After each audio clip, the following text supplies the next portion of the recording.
mimi naweza sema hivi, human beings tunaendanga tukievolve, si ndio? Even the language, the mother tongue that you are speaking saizi si the same mother tongue ilikuwa naongelewa those olden days, si ndio? So, and this is bound to happen. It is something that we cannot escape from. Culture zinaendanga zikigongana. The more population inaendelea ku grow, watu wakiendelea ku interact, the more culture zinaendelea kuwa eroded.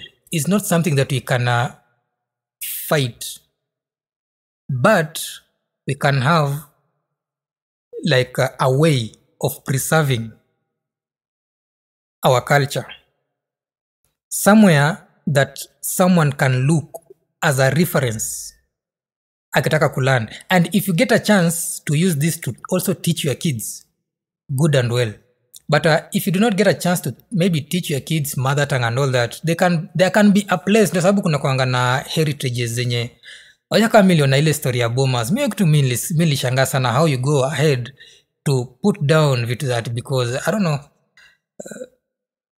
those are the kind of things zenye zinafaa zikuwe kukumbusha wasee tulitoka hapa, tulifanya hivi. Unapata even if we have archives ya languages za Kenya, like unapata like a dictionary, vernacular dictionaries za every indigenous languages zenye ziko Kenya. It will make a lot of sense. It will, because knowledge is for one to seek.